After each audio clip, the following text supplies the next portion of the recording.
Hello my friends, it is the sick version of Simon Miller here today, hence why we are sitting down. And given that we have just began 2023, who wants to be a wrestling nerd and run rampant with speculation?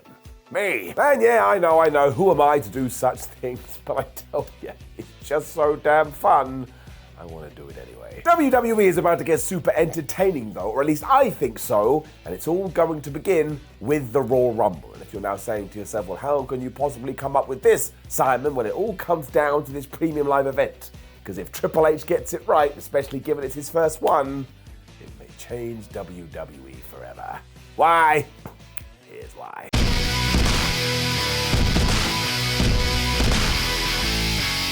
So a major part of what I am going to talk about does indeed revolve around Paul Levesque, because so far, every time he has had a pay-per-view, premium live event, he has taken his big old baseball bat and he has smashed it. Even that last Saudi Arabia show was better than most of them, because he makes sure every single one actually feels important.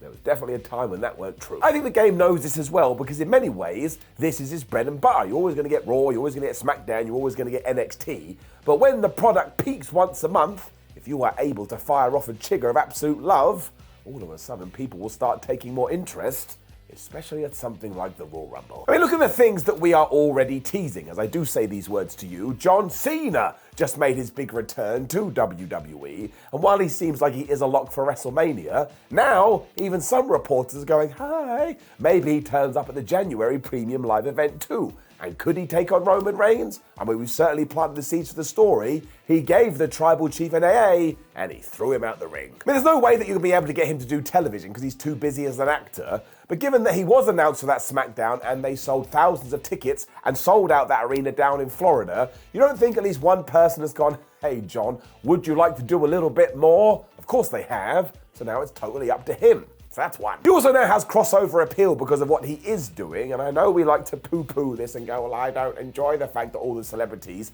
do arrive during WrestleMania season. That is the whole point. You try and generate as many headlines as you possibly can, so when we get to the show of shows, it just feels more important than the rest of them. I mean, that's why they're going to want Cena, and it's why they're going to want Logan Paul, and yes, why they probably want Bad Bunny. And if you do have these guys penciled in for WrestleMania, they may as well show up at the Royal Rumble. It's also just a simple way to start whatever their stories are going to be. And no, neither of these guys have to win the thing. As soon as you mention anybody in this category, like, oh no, they're going to be the last man standing. And you're like, why would WWE do that? It's like you're taking a pissed off stick and just stabbing it at all the fans. But all you have to do is have somebody screw them over so they do fall over the top rope. And maybe they screw the other one over and you do Bad Bunny versus Logan Paul at WrestleMania.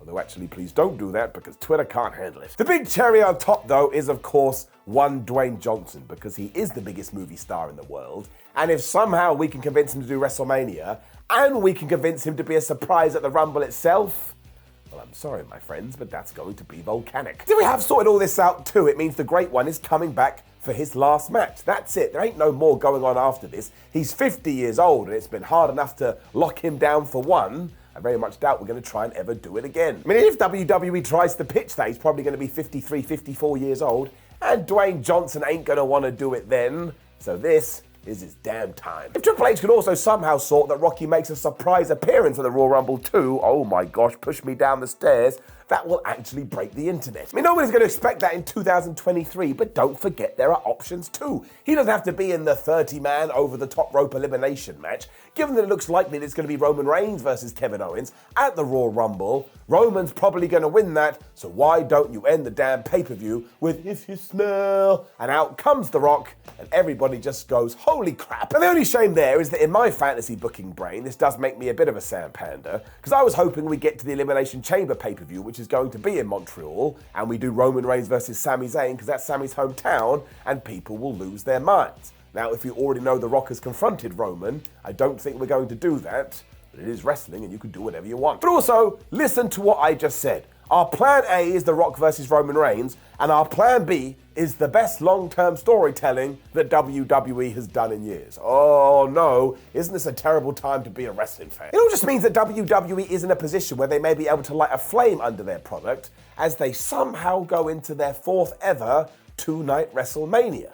And I have no idea how it is for, but it's come so fast it terrifies me. The granddaddy of them all is still at the point though where people will buy tickets just so they can be part of it. I mean, WWE has already reported they've sold over 100,000 over both nights, and this is the same for the Royal Rumble. That event has broke ticket records. So if you want to sit there and go, WWE is cold right now, no it's not.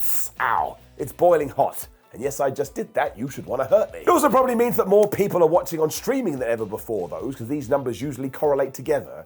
Which means if we can just find that one star and start pushing them to the moon, who the hell knows what we'll be able to do. So we could actually be in for that boom, and I know everybody goes, well, that will never happen again. But you know when else they said that? After Hulkamania died. And it turned out there were a few others. Now, of course, yes, given how much the world has changed, I doubt it's ever going to be like it was in the early 90s or the late 90s, but there are ways and means. I mean, go back to the power of Cena. He returns, he makes the company a bunch of money, and he gets people to stand up and go to the show.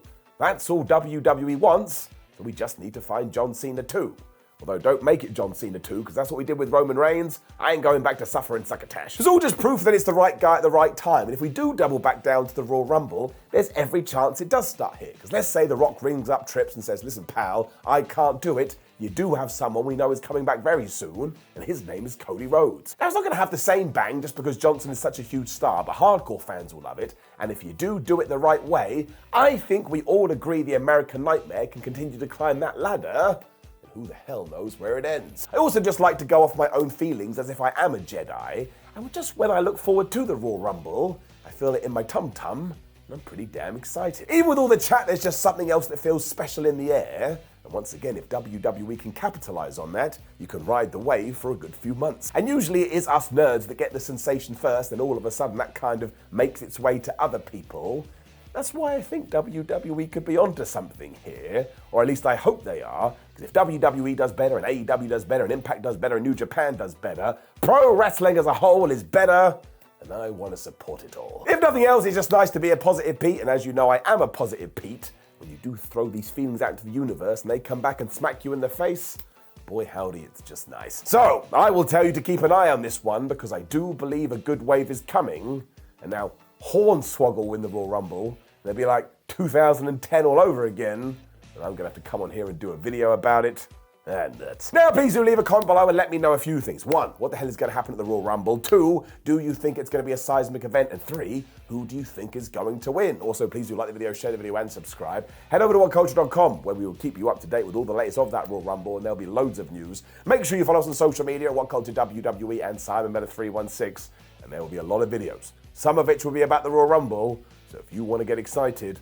come join us and we'll bring the G's. My name is Over What Culture. Thank you very much for joining me as always. And actually, given what I just said, I kind of think The Rock is going to skip this WrestleMania season. I don't think he's going to make it work, but I still think it's going to be that damn good.